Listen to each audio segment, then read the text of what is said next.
Hello tout le monde, j'espère que vous allez bien. On se retrouve aujourd'hui pour une nouvelle vidéo. On va faire ensemble des S au beurre, donc c'est une recette que j'avais pris en apprentissage en boulangerie-pâtisserie. Pour rappel, je suis boulangère pâtissière de base et je suis actuellement en reconversion professionnelle parce qu'à la base je fais de l'eczéma à la farine. Mais écoutez, là j'aurai pas de contact direct avec la farine, donc ça devrait aller. Je vous mettrai évidemment la recette en barre d'infos afin que vous puissiez évidemment la refaire chez vous. Alors vous aurez besoin évidemment de sucre glace, de farine, je sais pas si j'en ai assez donc j'ai un deuxième sachet, de beurre, pareil, je sais pas si j'en aurai assez donc j'en ai un deuxième, et d'œufs pour cette première partie, et ensuite on aura besoin de chocolat, et ça ce sera dans un second temps pour tremper en fait les S au beurre dans le chocolat. Donc voilà, c'est un peu ça la particularité.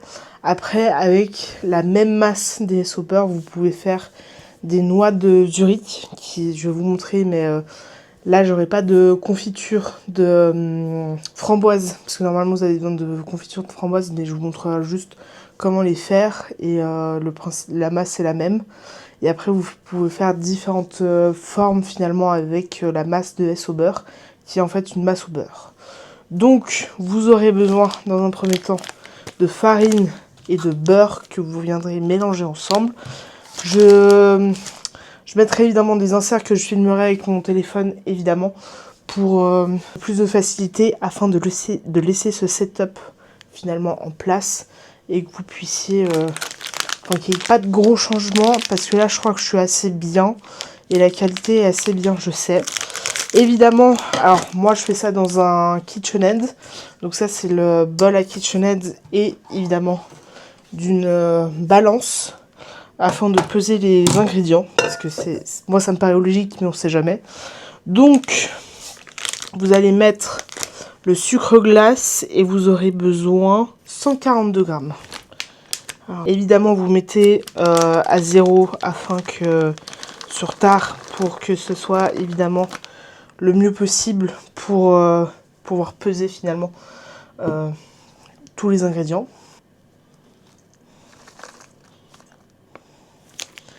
Après, si vous avez 1 ou 2 grammes en plus, ce n'est absolument pas grave à ce niveau-là. Pour 2 grammes de plus, c'est pas non plus méga grave. Pour le beurre, vous aurez besoin évidemment de 250 grammes. Donc là, en fait, avec le premier beurre que j'ai, je suis pas sûre d'avoir 250. Donc au pire, j'en ai un deuxième pour pouvoir le mettre.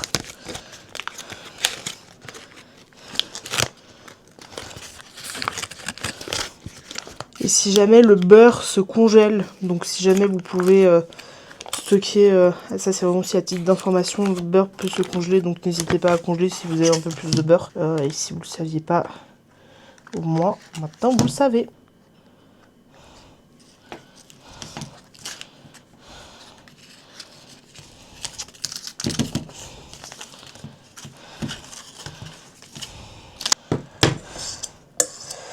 Ensuite, du coup, vous mettez déjà, dans un premier temps, comme je vous ai dit, le beurre et le sucre glace que vous allez faire tourner. Alors, souvent avec le KitchenAid, vous avez les trois là, donc qui est le fouet qui va être plus utilisé pour les crèmes fouettées ou gâteaux classiques. Vous avez ce qu'on appelle la feuille que vous pouvez utiliser notamment pour les S au beurre, enfin pour la masse des S au beurre, pâte à choux, etc. Et vous avez la corne que vous utilisez surtout pour faire du pain. Donc nous on va utiliser la feuille qui est la plus adéquate pour utiliser, pour faire les S au beurre. Voilà. Je vais vous filmer tout ça avec le téléphone.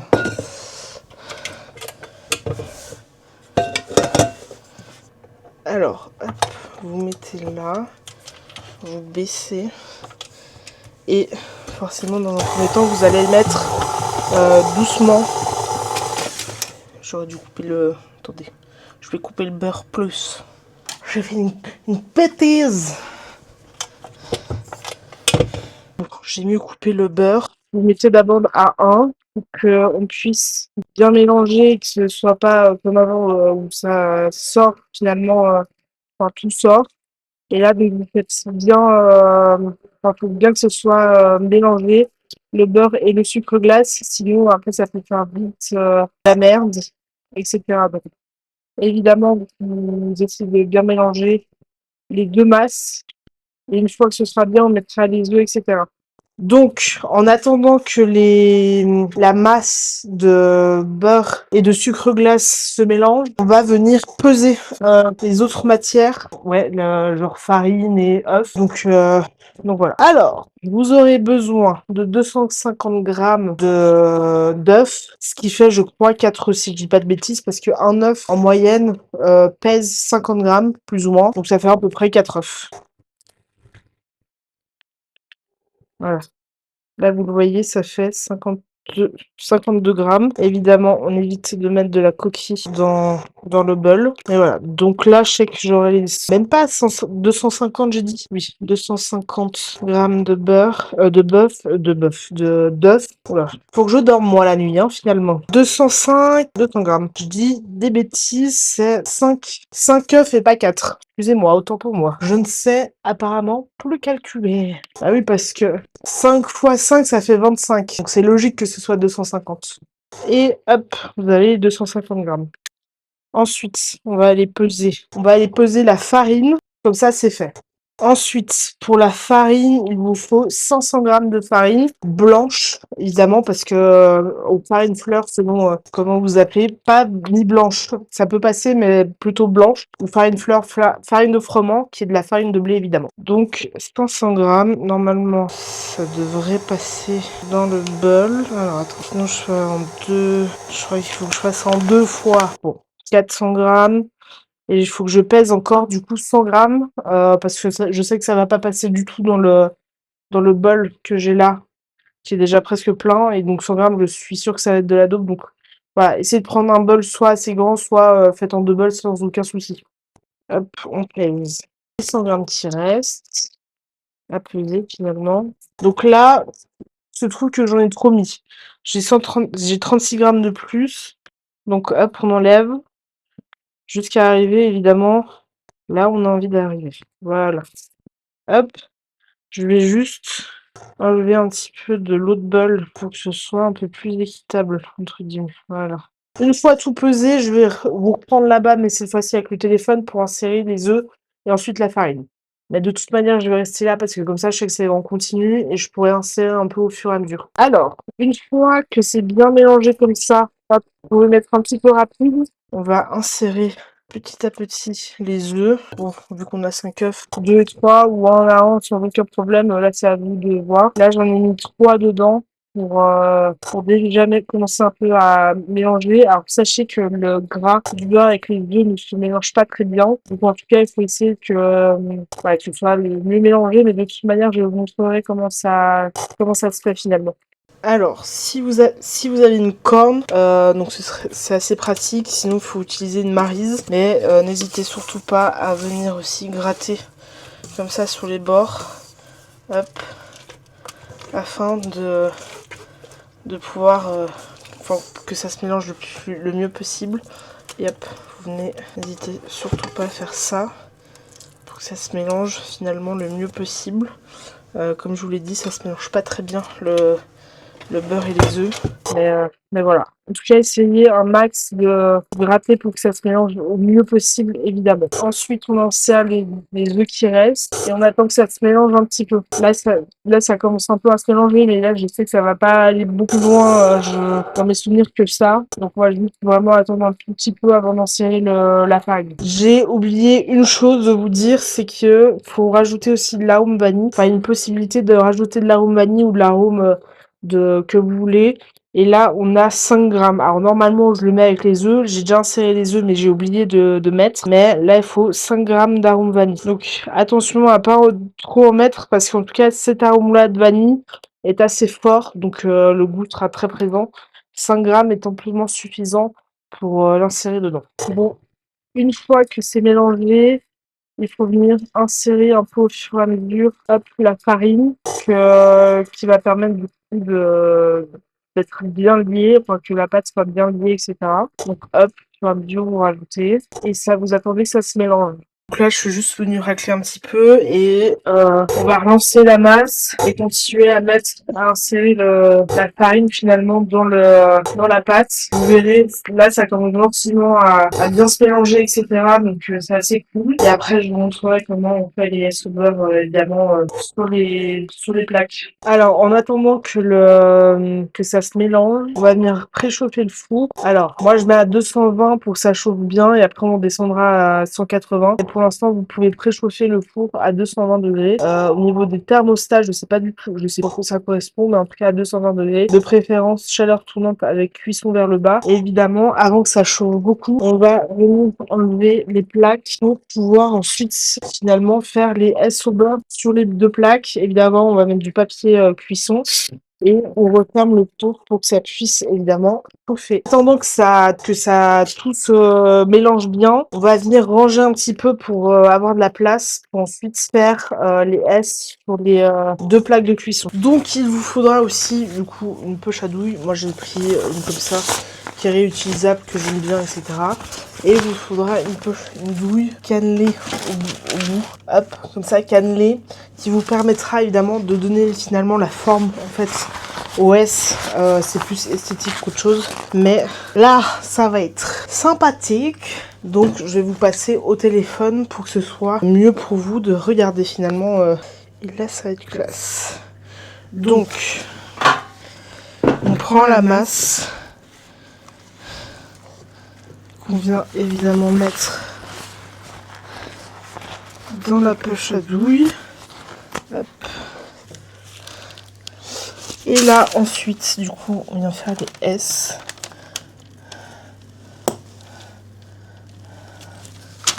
Comme ceci. Et là on va en faire, j'ai pas une grande plaque donc on va essayer d'en faire pas mal. Hop.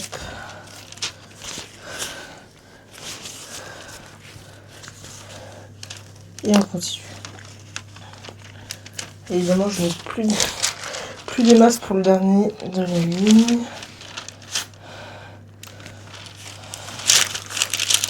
Hop.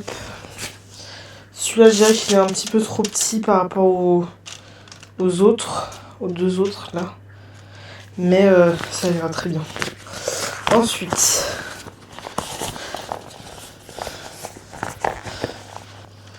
on continue. On met de la masse. Hop.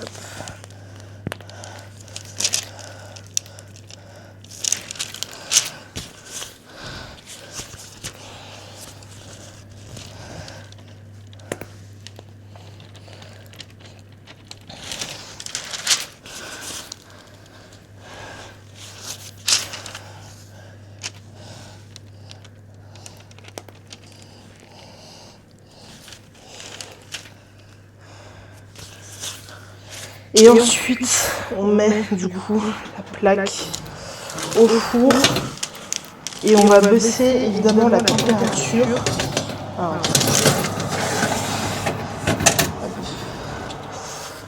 et là, je vais baisser la température à 180 et c'est 10 minutes. Donc à 32, on va, enfin 33, on va enlever les premiers S au beurre.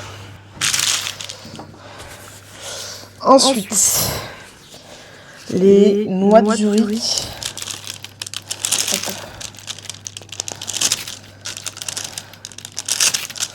Celui-là il est peut-être un peu court, mais ressemble à ça.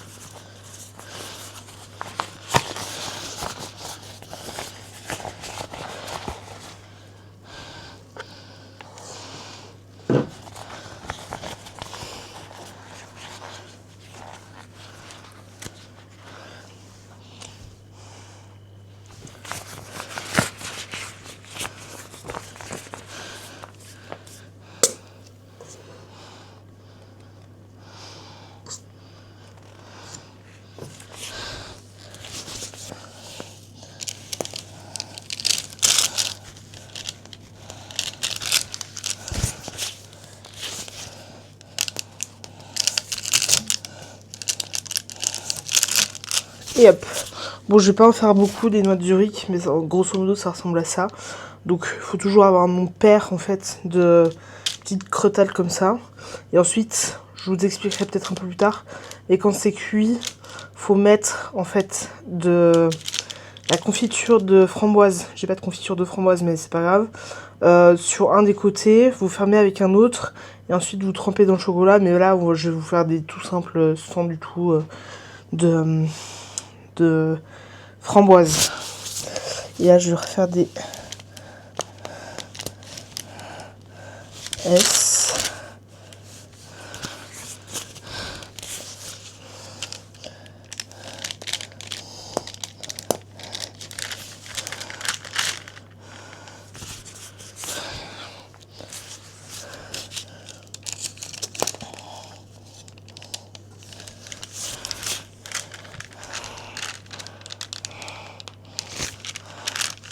Bon, ça c'est un S complètement raté, mais c'est pas grave.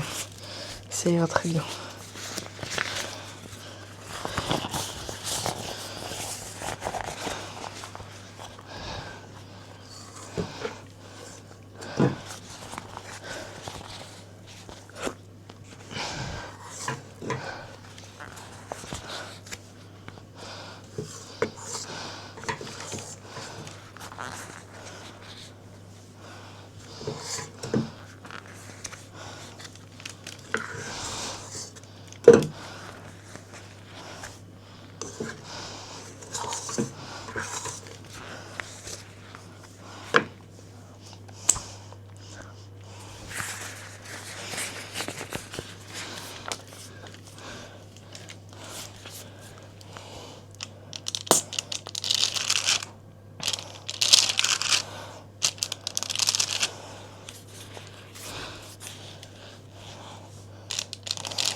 Et la troisième forme que l'on peut faire, c'est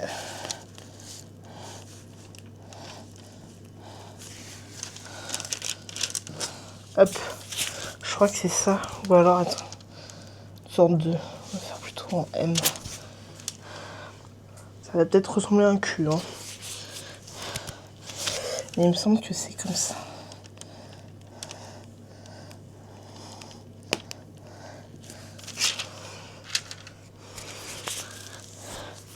Moi j'aime un peu moins, j'ai moins l'habitude. Donc je vais pas du tout faire les deux comme ça, je vais continuer à faire les S. Qui est évidemment beaucoup plus facile.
Après, en fonction de ce qui vous va, vous pouvez faire genre ce genre de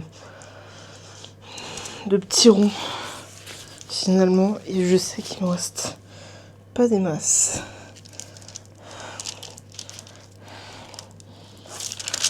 Bon, ça se fait vraiment en crotal à la fin. Alors sachez là que les premiers vont bientôt être prêts et je vous montrerai un peu au fur et à mesure. Alors ensuite, Là j'ai les premiers qui sont sortis, j'attends juste qu'ils refroidissent un petit peu. Mais voilà à quoi ça ressemble. Faut pas besoin que ce soit trop cuit, hein. Ça c'est amplement suffisant, 10 minutes c'est assez bien. Je vais dire c'est assez bien mais je crois que c'est absolument pas cuit. Bon, laissez entre 10 et 15 minutes, parce que là j'en ai un qui vient se casser mais c'est pas grave. On va faire chauffer le chocolat. Donc moi j'ai pris une plaque de 100 grammes pour la quantité que j'ai, ce sera amplement suffisant. Et vous faites chauffer au bain-marie afin de pouvoir du coup faire fondre le chocolat.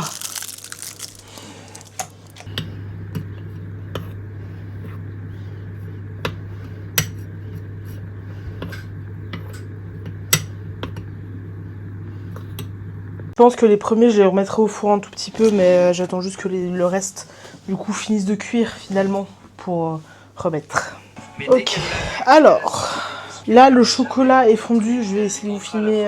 Le chocolat est donc fondu. Je vais le laisser encore un tout petit peu sur la casserole d'eau finalement pour être sûr que. Alors je sais que ça va cramer, je suis pas une experte du chocolat, je suis pas chocolatière. Mais en tout cas pour l'instant ça devrait aller pour garder le chocolat fondu comme ça. Et je vais sortir bientôt les autres. Donc les premiers que j'avais sortis, je les ai remis au four. Et là j'en ai d'autres qui sont sortis avec les noix de Zurich. Les noix de Zurich je les ferai pas je les ferai pas totalement étant donné qu'en fait j'ai pas de confiture de framboise, mais normalement vous mettez de la confiture framboise d'un côté, vous mettez, hop, vous trempez dans le chocolat. Mais là je vais juste faire des petits biscuits où je trempe juste dans le chocolat, mais à la base c'est des noix de Zurich. Les premiers que j'avais remis au four, je vais les sortir et je vais remettre très bien.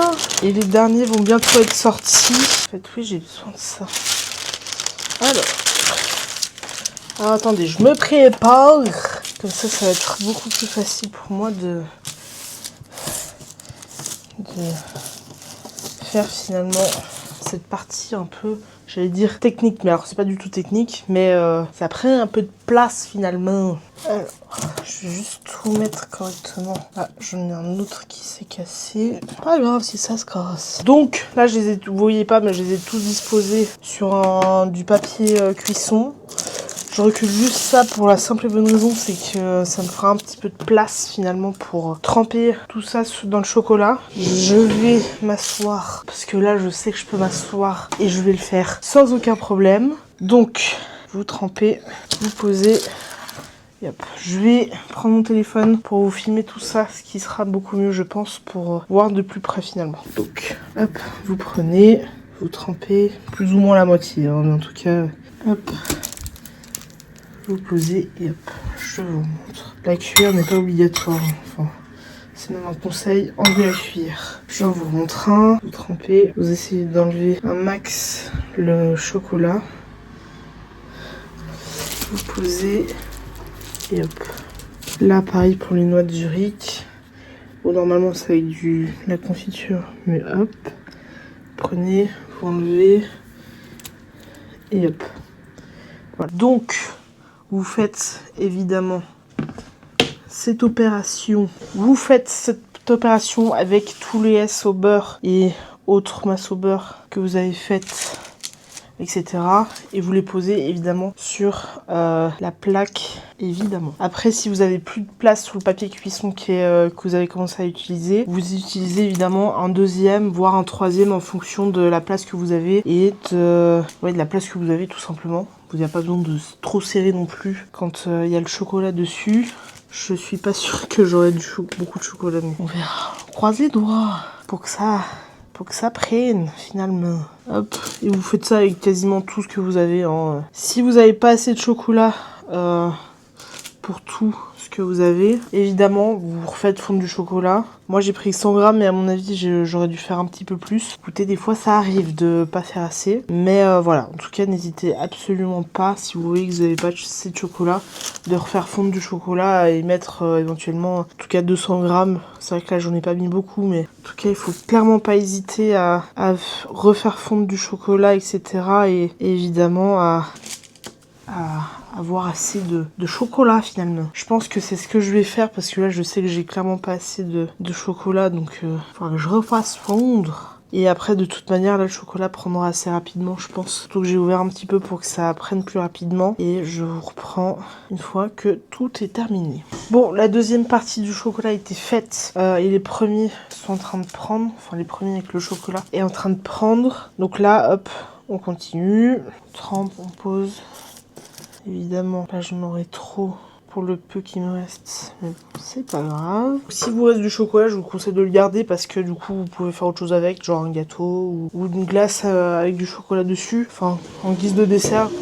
Donc n'hésitez, faut pas du tout jeter le chocolat qui vous reste évidemment, ce sera toujours utile pour autre chose évidemment. 2 feuilles cuisson qui me restent, enfin j'ai 2 feuilles cuisson qui sont... Attendez mais j'arrive pas hein. J'ai donc 2 feuilles cuisson presque, enfin une demi-feuille cuisson plutôt, avec les S au beurre, noix de Zurich et les 2 machins, je sais même pas comment on appelle ça, qui sont faites. Les premiers chocolats que j'ai faits sont en train, enfin le chocolat est en train de prendre, mais en tout cas voilà, c'est une recette assez simple. Je vais évidemment vous faire un petit plan finalement de ce que ça donne, mais en tout cas j'espère que cette recette du coup vous a plu. Voilà, là je vous dis que ça prend, ça commence gentiment à prendre, etc. C'est que ça brille, commence plus trop à briller. Puis évidemment là les derniers que j'ai fait, c'est que ça brille, c'est que c'est pas encore, enfin le chocolat n'est pas encore pris. Donc j'espère évidemment que cette vidéo et ce petit tuto vous a plu. On se retrouve très bientôt pour une nouvelle vidéo qui sera normalement la semaine prochaine. Je sais pas encore ce que ça va être, mais en tout cas j'espère que les S au beurre et la recette des S au beurre vous a plu. J'espère que ce sera facile pour vous de le refaire évidemment. Petit conseil, mettez au moins 50 grammes de moins en fait dans la masse, parce que là la masse était hyper dure. Donc 50 à 100 grammes de moins sans problème. Donc au lieu de mettre 500, mettez en 400 et 450 grammes de farine sans aucun souci. Parce que là la masse était vraiment dure à utiliser, etc. Donc ça c'est un conseil de professionnel. Je pense qu'il faudra que je modifie légèrement la recette que j'ai. Mais en tout cas voilà, ils sont plus beaux que ceux que j'avais fait la dernière fois, dont je vais même pas monter la vidéo parce qu'ils étaient dégueulasses. Là je les trouve beaucoup mieux, donc ça va. Et au niveau de la cuisson, 180 entre 10 et 20 minutes. J'avais dit 10 et 15 minutes, mais 20 minutes pour l'instant pour un four domestique suffira amplement. Donc entre 10 et 20 minutes, ils mettaient 50 à 100 grammes de moins, 400 à 450 de farine. Voilà, j'espère que du coup cette vidéo vous a plu. Évidemment on se retrouve la semaine prochaine pour une nouvelle vidéo. Je ne sais pas encore ce que ça va être, mais j'espère que celle-ci vous a plu. Si vous voulez plus de tutos pour des pâtisseries ou des petits biscuits entre guillemets, enfin ça on appelle ça des pièces sèches. Des pièces sèches, voilà, vous me dites sans aucun problème. Il y a des macarons aux noisettes qui font partie des pièces sèches. Les rochers coco sont considérés comme des pièces sèches. Les S au chocolat, ça c'est une misère à faire. Les S au chocolat c'est une meringue en fait en forme de S. Ça c'est une galère à faire, mais voilà, si vous voulez un tuto, enfin d'autres tutos à voir, n'hésitez pas à me donner des idées de recettes que je pourrais évidemment essayer de reproduire au niveau de la pâtisserie sans aucun souci, étant donné que c'est mon métier de base. Je le ferai évidemment avec très grand plaisir, en espérant évidemment que cette vidéo vous a plu, et on se retrouve la semaine prochaine pour une nouvelle vidéo. Je pense que là, au niveau de la totalité de la vidéo, on sera, je pense, d'enregistrement à plus d'1 heure de rush, mais je pense qu'avec tous les cuts et tous les blancs que j'ai, je pense que ça va, en tout cas j'espère, durer 20 minutes à une demi-heure sans aucun souci. Je pense, on verra évidemment au moment du montage, mais en tout cas j'espère que cette vidéo vous a plu et on se retrouve la semaine prochaine pour une nouvelle vidéo. Et n'hésitez surtout pas à me dire quelle vidéo vous voulez voir sur ma chaîne YouTube, et si vous voulez que je vous fasse d'autres recettes simples et assez faciles à faire à la maison et à reproduire à la maison évidemment. Je vous dis à la semaine prochaine, et évidemment avant de terminer il y a toujours 3 choses à faire: mettre un pouce, un commentaire et vous abonner. Le pouce, les commentaires vont aider pour la vidéo, pour le référencement de la vidéo, et vous abonner à des petits créateurs de contenu comme moi, ça fait toujours plaisir, et on se retrouve la semaine prochaine. La bise.